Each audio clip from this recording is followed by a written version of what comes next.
आज Doubtnut app download करें। Doubtnut पर अपने सभी गणित, रसायन विज्ञान, भौतिक विज्ञान और जीव विज्ञान के डाउट्स का करो सफाया। बस प्रश्न की फोटो खींचो, एक ही प्रश्न को क्रॉप करो और तुरंत वीडियो सोल्यूशन पाओ। अभी डाउनलोड करें। प्रश्न है कोस तथा कक्षक, ठीक है, यानी कि ऑर्बिट तथा ऑर्बिटल दोनों में क्या समानता है। चलिए इस चीज को समझेंगे। तो सबसे पहले तो कोस को समझना जरूरी कि कोस क्या होता है और कक्षक क्या होता है, ठीक है। तो कोस यानी कि जिसको हम कक्षक ऑर्बिट बोलते हैं, ठीक है, इसका मतलब देख लेते हैं। कोस जो होता है ये क्या होता है, ये नाभिक के चारों ओर का वृत्ताकार पथ है जिस पर इलेक्ट्रॉन घूमते हैं। जैसे हम कहते हैं ना, ये नाभिक हो गया, यहाँ पर प्लस आवे से हम कहते थे नाभिक हो गया, और इसके चारों ओर हम लोग इस तरह से नहीं बनाते जिसमें इलेक्ट्रॉन घूमते हैं, गोल गोल इस तरह से बनाते हैं, ठीक। इसी को ऑर्बिट बोलते हैं। इसमें क्या होते हैं, इसमें इलेक्ट्रॉन घूमते हैं, नाभिक के चारों ओर इलेक्ट्रॉन इसमें घूमते हैं। एक वृत्ताकार पथ है, ठीक है। इसी को, ये जो वृत्ताकार पथ है आपको जो दिख रहा है, ये वृत्ताकार पथ, इसी को क्या बोलते हैं बच्चों, इसी को बोलते हैं कोस, ठीक है। तो यह नाभिक के चारों ओर का वृत्ताकार पथ है जिस पर इलेक्ट्रॉन क्या करते हैं, जिस पर इलेक्ट्रॉन घूमते हैं। अब बात कर लेते हैं ऑर्बिटल की, यानी कक्षक क्या होता है, ठीक है। कक्षक क्या होता है, फिर इनमें समानता देखते हैं।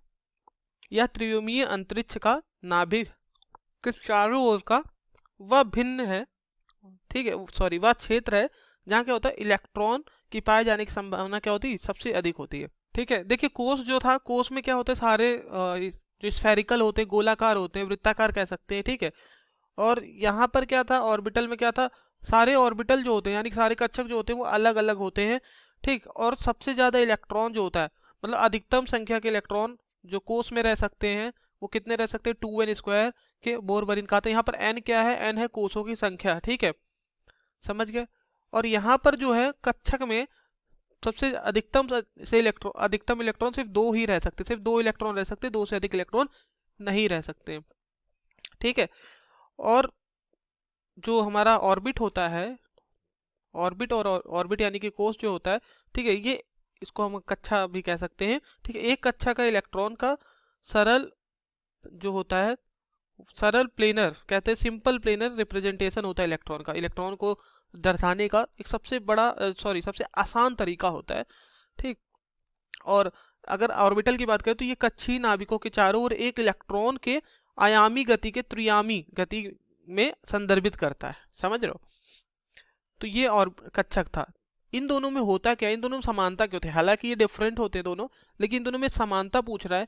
तो समानता ये होती है, देखिए हमें पता है इलेक्ट्रॉन जो होता है जब भरते हैं, तो जब इलेक्ट्रॉन क्या होता है, जैसे इलेक्ट्रॉन यहाँ घूम रहा है, ठीक है, तब ऊर्जा में कोई परिवर्तन नहीं होगा। लेकिन जब इलेक्ट्रॉन कूदता है, इलेक्ट्रॉन एक कोष से दूसरे कोष में कूदता है, तो क्या होता है, ऊर्जा स्तर में परिवर्तन होता है, ठीक है।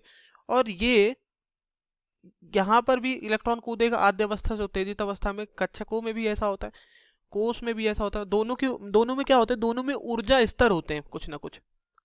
तो पूछा जा रहा था समानता क्या है दोनों में, ठीक है। तो समानता आपको दिख ही रहा है कि दोनों में क्या होंगे, दोनों में ऊर्जा स्तर होंगे, ठीक है। तो हमारा उत्तर क्या हो जाएगा, दोनों में ही ऊर्जा स्तर होते हैं, ओके। तो ये समानता होती है, ओके, थैंक यू। कक्षा 6 से 12वीं से लेकर नीट, IIT, JEE वो एडवांस के लेवल तक 1 करोड़ से ज्यादा छात्रों का भरोसा। आज ही डाउनलोड करें डाउटनेट ऐप या व्हाट्सएप करें अपने सारे डाउट्स 8400 400 400 पर।